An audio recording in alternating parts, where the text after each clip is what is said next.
The pilum was a javelin commonly used by the Roman army in ancient times. It was generally about 2 meters long overall, consisting of an iron shank about 7 millimeters in diameter and 60 centimeters long with pyramidal head. The shank was joined to the wooded shaft by either a socket or a flat tang design. The total weight of a pilum was between 2 and 5 kilograms, with the versions produced during the earlier Republican era being slightly heavier than those produced in the later Empire era. The iron shank was the key to the function of the pilum. The weapon had a hard pyramidal tip, but the shank was made of softer iron. This softness would cause the shank to bend after impact, thus rendering the weapon useless to the enemy who might throw it back. However, there are many cases where the whole shank was hardened, making the pilum more suitable as a close-quarters melee weapon, which also made it useful for enemy soldiers to pick it up and throw it back. More importantly, if the pilum struck a shield, it might embed itself, and thus the bending of the shank would force the enemy to discard it, as they might waste time trying to pull it out in the middle of combat.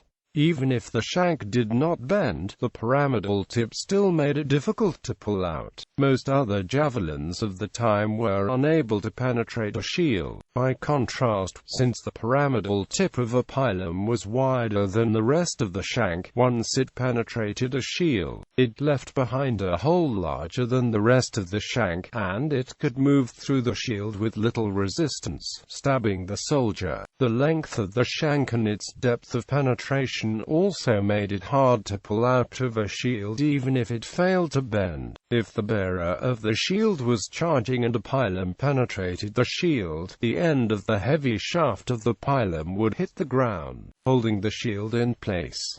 On some pila there was a spike on the end of the shaft which made it easier to dig into the ground. Pila were divided into two models, heavy and light. Pictorial evidence suggests that some versions of the weapon were weighted by a lead bolt to increase penetrative power, but archaeological specimens of this design variant are not so far known. Recent experiments have shown pila to have a range of approximately 33 meters, although the effective range is up to 15 to 20 meters. An angon was a similar weapon used in late Roman and post-Roman times. Tactics. Legionaries of the late Republic and early Empire often carried two pila, with one sometimes being lighter than the other. Standard tactics called for Roman soldiers to throw one of them at the enemy, just before charging to engage with the gladius. However, Alexander Shemodakov has argued that the Roman infantry could use pila at any stage in the fighting. The effect of the pila throw was to disrupt the enemy formation by attrition and by causing gaps to appear in its protective shield wall. Pila could also be used in hand-to-hand combat. One documented instance of this occurred at the siege of Alesia, and another during Marcus Antonius's Parthian campaign. Additionally, pila could be employed as a thrusting implement on a barrier against cavalry charges. Some pila had small handguards to protect the wielder if he intended to use it as a melee weapon, but it does not appear that this was common. Vegetius's commentary. The late Roman writer Vegetius, in his work De Re Militari, wrote, "As to the missile weapons of the infantry, they were javelins headed with a triangular sharp iron, 11 inches or a foot long, and were called piles.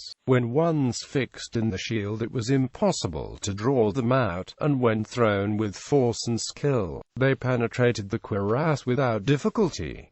And later in the same work, they had likewise two other javelins, the largest of which was composed of a staff 5 feet and a half long and a triangular head of iron 9 inches long. This was formerly called the pilum, but now it is known by the name of spiculum. The soldiers were particularly exercised in the use of this weapon, because when thrown with force and skill it often penetrated the shields of the foot and the cuirasses of the horse. It may be argued that a short iron shaft has very few confirmations from archaeology. Vegetius is writing about a 1-foot iron shaft because at Vegetius's time the pilum had disappeared and been replaced by similar shorter weapons, such as the plummet or the above-mentioned spiculum. Results of experimental archaeology. Thanks in part to experimental archaeology, it is generally believed that the pilum's design evolved to be armor-piercing. The pyramidal head would punch a small hole through an enemy shield, allowing the thin shank to pass through and penetrate a distance sufficient to hit the man behind it. The thick wooden shaft provided the weight behind the punch. In one description, one of the two iron nails that held the iron shaft in place was replaced with a weak wooden pin that would break on impact, causing the shaft to twist sideways. Gaius Marius is sometimes given credit for this modification. It has been argued that later pila were constructed so that the iron shank would bend on impact.